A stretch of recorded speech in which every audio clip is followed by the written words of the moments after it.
আজ আমি যে গল্পটি শোনাতে যাচ্ছি সেটা আমি শুনেছিলাম আমার দাদুর কাছ থেকে। দাদুরা ছিলেন পূর্ববঙ্গের লোক। দাদুর বেড়ে ওঠা ফরিদপুরে। এখন হয়তো যুগের নিয়মে সব কিছুরই পরিবর্তন ঘটে গেছে, কিন্তু যখনকার কথা বলছি তখনও গ্রামে আলো আসেনি।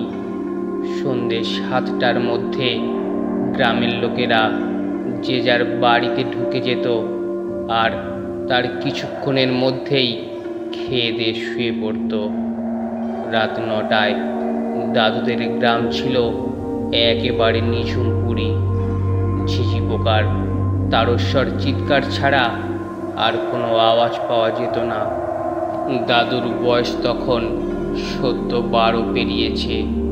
দাদুকে সবসময় দেখেছি ভীষণ ডাকাপোকা ধাঁচের। কোনো কিছুতে ভয় পাওয়া তার ধাতে ছিল না। অন্যরা যখন ভূত পেতনির নাম শুনে ভয়ে সিঁটত, তখন দাদু ছিলেন একজন উজ্জ্বল ব্যতিক্রম। ওই 12 বছর বয়সে শ্মশানে যাওয়া, মরা পোড়ানো দেখা তার কাছে ছিল জলভাত ব্যাপার। দাদুর বয়স তখন 12 পেরিয়েছে। তখন বাংলাদেশে ভরা বর্ষাকাল। খাল বিল পুকুর দিঘি সব কিছু জলে পরিপূর্ণ। পদ্মাতে তো বান ডেকেছে।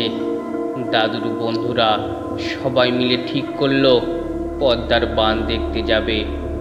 দাদু আরও বলল, ফেরার পথে জোড়াবিলের পুকুরে মাছ ধরা হবে। জোড়াবিলের নাম শুনলেই সব বন্ধুরা থ মেরে যায়। জোড়াবিলের নামে দাদুদের গ্রামে কিছু কাহিনী প্রচলিত ছিল। কেউ বলতো ওখানে অশরীরী দেখা যায়, আবার কেউ বলতো ওখানে গেলে কেউ ফেরত আসে না। যদিও দাদুদের গ্রামে এমন কেউ ছিল না যারা কোনোদিন জোড়াবিলে গিয়ে আসল ঘটনা চাক্ষুষ করে এসেছে।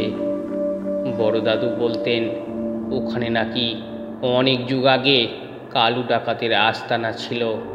যারাই ওখান দিয়ে যেত তাদের সব কিছু লুটপাট করে তাদেরকে জোড়াবিলের খালে ডুবিয়ে মারত।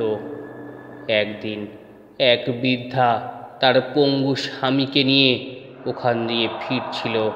বৃদ্ধার সামনেই কালু ডাকাত তার স্বামীকে জোড়াবিলের খালে ডুবিয়ে মারে।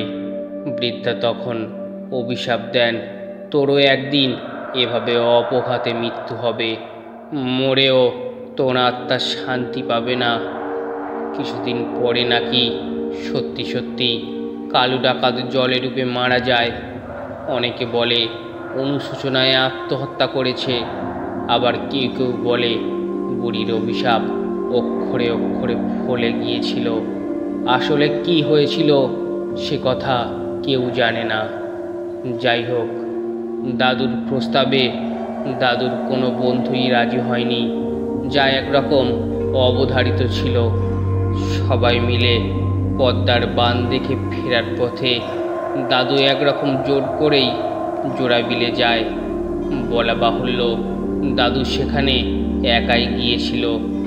দাদু যখন জোড়াবিলে পৌঁছায় তখন আকাশ মোটামুটি পরিষ্কার। রোদ না থাকলেও আলোর আভা রয়েছে। আজ মনে হয় আর বৃষ্টি নামবে না। জোড়াবিলের খাল লাগোয়া একটা পুরো বাড়ি আছে। এটা নাকি 500 বছর পুরানো, যদিও তাতে বাড়ির আর কিছু অবশিষ্ট নেই। দেয়াল ভেঙে পড়েছে, পলেস্টার খসে পড়েছে। জায়গায় জায়গায় বট অশ্বত্থ গাছ দেয়াল বেয়ে উঠেছে। এখানেই নাকি কালু ডাকাত থাকত। বাড়িটাতে ভুতুরে ছাপ একেবারে স্পষ্ট। কোথাও কোনো জনমনুষ্য নেই। কোথাও একটা হুক্কা হুয়া ডেকে উঠল। দাদুর গাটা একটু ছমছম করে উঠল। ছিপ দাদুর সাথেই ছিল, আর সাথে ছিল পিঁপড়ের ডিম। মাছ ধরার টোপ হিসাবে দাদু ছিপ ফেলে বসে রইল। অনেকটা সময় পেরিয়ে গেছে। আসার পথে আকাশে যে আলোর আভা ছিল তাও ক্রমে ক্রমে ধূসর হয়ে আসছে। পশ্চিম কোণে ঘন মেঘ জমেছে, খুব জোরে বৃষ্টি আসবে বলে মনে হলো। হঠাৎ দাদুকে চমকে দিয়ে দূরে কোথাও একটা কড়কড় করে বাজ পড়ল। দু এক ফোঁটা বৃষ্টিও পড়া শুরু করলো। দেখতে দেখতে জোর বৃষ্টি শুরু হলো, আর সাথে দমকা হাওয়া এলো। দাদু পড়িমড়ি করে পুরো বাড়ির দিকে ছুট লাগালেন। যখন বাড়িটাতে দাদু পৌঁছালো ততক্ষণে দাদু পুরো ভিজে গেছে। কোমরের গামছা খুলে ভালো করে চিপে দাদু গা মুছতে লাগলো। এইবার কাছ থেকে দাদু ভালো করে বাড়িটা দেখতে শুরু করলো। বাড়িটা অনেকটা জায়গা নিয়ে ছড়িয়ে ছিটিয়ে রয়েছে। বাড়ি ভর্তি মাকড়সার ঝুল। এখানে কতদিন পরে যে কারোর পা পড়েছে তা কে বলতে পারে। দাদু যেখানে দাঁড়িয়ে রয়েছে সেটা একটা বারান্দা, সাথে লাগোয়া দুটা পেল্লাই ঘর। একটা ঘরের ছাদ প্রায় নেই বললেই চলে, আর একটা ঘরের ছাদ মোটামুটি অক্ষত। দাদু ঠিক করলো ওখানে গিয়ে দাঁড়াবে, কারণ এলোমেলো হওয়ার বৃষ্টি দাদুকে ভিজিয়ে দিচ্ছিল। দাদু ঘরে ঢুকতে যাবে, হঠাৎ মনে হলো বারান্দার পশ্চিম প্রান্তে কেউ দাঁড়িয়ে আছে। দাদু ভালো করে চোখ মেলে চেয়ে দেখল একটা কলা পাতা বৃষ্টিতে ভিজে চকচক করছে। নিজের ওপর নিজে হেসে দাদু ঘরে ঢুকলো। ঘরে একটা বিকট গন্ধ, মরা ইঁদুর, বাদুড় আর মাটির সোদা গন্ধ একসাথে মেলালে যে গন্ধটা হয় অনেকটা সেরকম।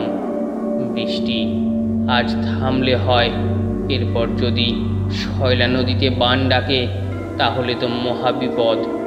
গতবারে শয়লা নদীর বানে গ্রামে অনেক ক্ষয়ক্ষতি হয়েছিল। সর্বনাশ, এবারও যদি তেমন কিছু হয় একটা উঁচু জায়গা দেখে রাখতে হবে। তেমন হলে ছাদে উঠে যেতে হবে। দাদু ঘর থেকে বেরিয়ে ছাদের রাস্তা খুঁজতে চলল। বারান্দার এই এক বাঁক ঘুরতেই আবার সেই দৃশ্য, কেউ একজন দাঁড়িয়ে রয়েছে। দাদু ভালো করে চোখ কচলে দেখল এবার সত্যি সত্যি কেউ দাঁড়িয়ে আছে। দেখে মনে হলো একজন বুড়ি গোছের মহিলা, পরনে সাদা শাড়ি। ইনিও বোধ হয় বৃষ্টিতে আটকে পড়েছেন। দাদু কাছে গেলে উনি একটা ঘরে ঢুকে গেলেন। দাদুও পেছন পেছন ঘরে ঢুকে যান, কিন্তু ঘর খালি, কেউ কোথাও নেই। হঠাৎ করে পেছন ফিরে দাদু দেখেন মহিলা দাদুর ঠিক পিছনে দাঁড়িয়ে। চোখটা অগ্নিকুণ্ডের মতো জ্বলজ্বল করছে, তার পা মাটিতে নেই। দাদুর বুঝতে ভুল হলো না, আজ সাক্ষাৎ মৃত্যুর সামনে দাঁড়িয়ে আছেন সেই অশরীরী। রাগে ফুঁসতে শুরু করলো। দাদু কিছু বোঝার আগেই একটা আওয়াজ ভেসে এলো, অট্টহাসির আওয়াজ, পুরুষ কণ্ঠ, সাথে তার কথাও শোনা গেল। আজও অনেক যুগ পর মানুষের খুনে নিজের কলিজা ঠান্ডা করব, আর সাথে হাড় হিম করা অট্টহাসি। হঠাৎ করে দাদুর সামনে থাকা অশরীরীটা দাদুকে শূন্যে ছুঁড়ে দিল। দাদু জ্ঞান হারালেন। শুধু এইটুকু শুনলেন, এক নারী কণ্ঠস্বর বলছে, আমি থাকতে তুই কোনোদিনই পারবি না।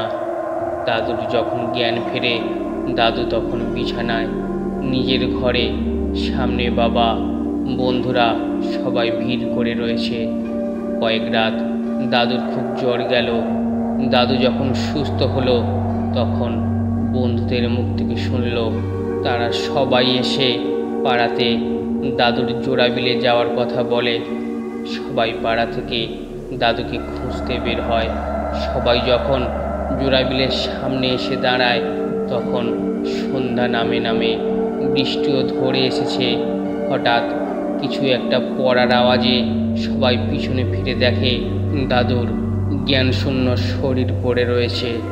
রাতে দাদুর জ্বর চরমে উঠে যায়।